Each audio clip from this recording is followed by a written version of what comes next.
Engineers அதுக்கப்புறம் வந்து graduates இவங்க கிட்ட எல்லார்கிட்டையும் ஒரு சின்ன மிஸ்கன்செப்ஷன் இருக்கு. என்னன்னா சேல்ஸ் பண்றது ரொம்ப கஷ்டமான வேலை அப்படின்னு சொல்லிட்டு.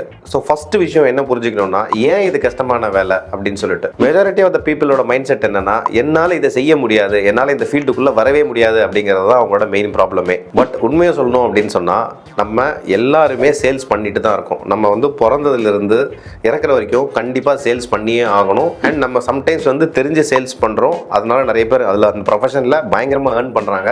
தெரியாதவங்க சேல்ஸ் பண்ணுறோன்னு தெரியாமல் பண்ணிட்டு இருக்காங்க. ஒரு சின்ன எக்ஸாம்பிள் சொல்லணும்னா, ஒருத்தர் ஒரு கம்பெனிக்கு இன்டர்வியூக்கு போகிறாரு.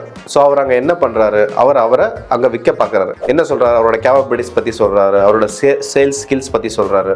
தென் அவரோட நெகோஷியேட்டிங் கேப்பபிலிட்டிஸ், அதாவது என்னோட சேலரி இவ்வளோ இருக்குது, எனக்கு இவ்வளோ சேலரி கண்டிப்பாக எனக்கு வேணும், இதெல்லாம் பண்ணுறதுனால தான் அவருக்கு அந்த கம்பெனியில் வேலையும் கிடைக்கும், ஆஸ் வெல் அஸ் வந்து நல்ல சேலரியும் கிடைக்கும். எதுவுமே பண்ணாமல் அவரோட ரெஸ்யூம் அங்கே கொடுத்துட்டு, சார் நான் பேச மாட்டேன், நான் எதுவுமே என்னை பற்றி சொல்ல மாட்டேன், உங்களுக்கு வேணா என்ன எடுத்துக்குங்க அப்படின்னா கண்டிப்பாக அங்கே வேலை கிடைக்காது. கரெக்டாக இல்லையா? அகைன் அதே மாதிரி வந்து இன்னொரு மேஜர் டிசிஷன் ஒருத்தவங்களோட லைஃப்லன்னு பார்த்தீங்கன்னா மேரேஜ். ஸோ மேரேஜில் என்ன பண்ணுறாங்க, இந்த பையன் வந்து ரொம்ப நல்ல பையனாக இருக்காரு, அவர் நல்லா படிச்சிருக்காரு, அவர் நல்லா சம்பாதிக்கிறாரு அப்படின்னு சொல்லிட்டு அந்த பையனை பற்றி அந்த பொண்ணு வீட்டில் சொல்கிறாங்க இல்லையா? So that is also called as sales only.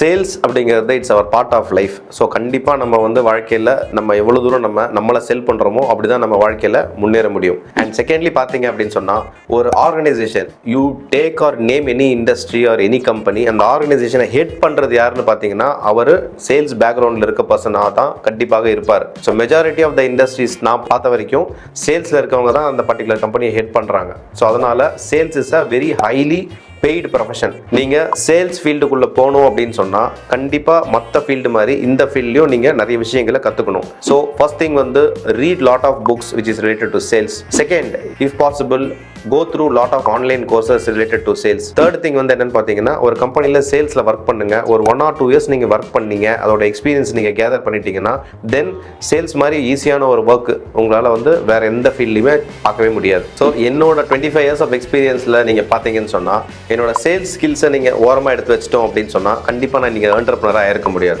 நான் இன்னைக்கு ஒரு என்டர்பிரனராக இருக்கேன், 22 crores டர்ன் ஓவர் பண்ணுறேன் அப்படின்னா பிகாஸ் இந்த சேல்ஸ் ஸ்கில்ஸோ என்னோட டெக்னிக்கல் ஸ்கில்ஸோட என்னோட கம்யூனிகேஷன் ஸ்கில்ஸோட அப்பார்ட் ஃப்ரம் தட் என்னோட ஒர்க் எக்ஸ்பீரியன்ஸோட ஆட் ஆனதுனால தான் இன்னைக்கு என்னால் ஒரு என்டர்பிரனராக இருக்க முடியுது. அதனால என்னோட எக்ஸ்பீரியன்ஸ் நான் கண்டிப்பாக சொல்லுவேன், நீங்கள் சேல்ஸ் பண்ணுறது கஷ்டம்னு நினைக்காதீங்க. ஒரு 1 or 2 years இந்த ஃபீல்டில் ஒர்க் பண்ணீங்கன்னா அதுக்கப்புறம் you will definitely love this profession and then you can earn lots and lots of money in this profession.